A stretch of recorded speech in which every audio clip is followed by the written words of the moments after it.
सभी छात्र छात्राओं का कंपनी लॉ की कक्षा में आप लोगों का स्वागत है। कंपनी विधि में हम कंपनी अधिनियम 2013 का अध्ययन करेंगे। तो सबसे पहले हम कंपनी विधि की पृष्ठभूमि, ऐतिहासिक पृष्ठभूमि में देख लेते हैं कि कंपनी विधि जो है आपका 2013 किस प्रकार अस्तित्व में आया। जो कंपनी विधि 2013 है वह 18 दिसंबर 2012 को लोकसभा से पारित हुआ, 18 अगस्त 2013 को राज्यसभा से पारित हुआ, 30 अगस्त 2013 को राष्ट्रपति द्वारा अनुमति दी गई और 30 अगस्त 2013 को जो आपका कंपनी अधिनियम है 2013 वो अस्तित्व में आया। जो इससे पहले जो कंपनी लॉ जो है या कंपनी है वो कंपनी अधिनियम 1956 के द्वारा गवर्न होता था या उसके द्वारा संचालित होता था। तो जो आपका 1956 से लेके 2013 तक जो है आपका कंपनी विधि जो है 1956 का जो अधिनियम है उसके द्वारा संचालित होता था। जो हम देखते हैं कि जो हमारा जो मानव समाज है वो हर दिन परिवर्तन होते रहता है, उसी के फलस्वरूप जो है जो हमारा 1956 का अधिनियम था उसमें कुछ कमियां पाई गई थी। उन कमियों को दूर करने के लिए एक नई अधिनियम को बनाया गया जिसका नाम दिया गया कंपनी अधिनियम 2013 और इसी के अनुरूप जो है आपका जो है कंपनी लॉ जो है वो संचालित होता है। कंपनी विधि की संरचना देख लेते हैं। जो कंपनी विधि जो है आपका या कंपनी अधिनियम 2013 जो है उसकी संरचना इस प्रकार से है। इसमें टोटल 470 सेक्शंस है, 29 चैप्टर्स है और 7 शेड्यूल है। अगर इसको हम पुराने अधिनियम के साथ अगर हम कंपेयर करें तो जो पुराना अधिनियम है उसमें 13 भाग दिए गए थे और जो नए अधिनियम में है उसमें किसी प्रकार से भाग नहीं दिया गया है।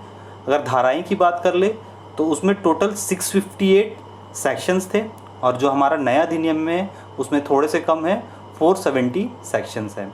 अगर अध्याय की बात कर ले तो जो नया अधिनियम में है उसमें 29 अध्याय दिए गए हैं, 29 चैप्टर्स है और जो आपका पुराना अधिनियम था उसमें 26 चैप्टर्स थे।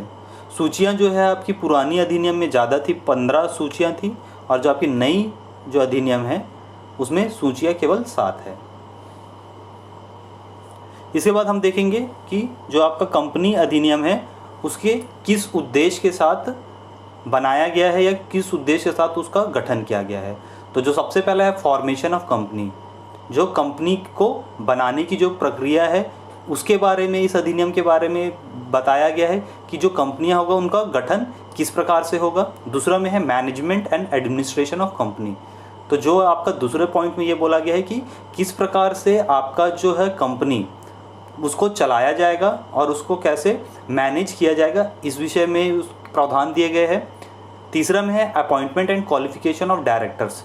जो डायरेक्टर्स होंगे उनकी क्या योग्यता होगी और उनकी नियुक्ति किस प्रकार से की जाएगी, इस अधिनियम का उद्देश्य है उसके बारे में बताने का, उसके बारे में धाराएं बताने का।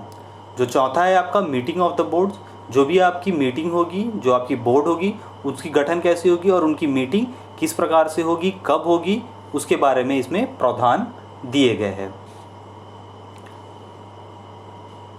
पांचवा है आपका इंस्पेक्शन, इंक्वायरी और इन्वेस्टिगेशन। ये तीनों जो प्रक्रिया है किस प्रकार से होगी उसके बारे में इसमें धाराएं दी गई है। छठवा है आपका revival, rehabilitation of sick company. जो भी आपकी बीमार कंपनियां हैं उसको पुनर्स्थापित करने के विषय में इसमें प्रावधान दिए गए हैं। सातवां है वाइंडिंग अप ऑफ कंपनीज।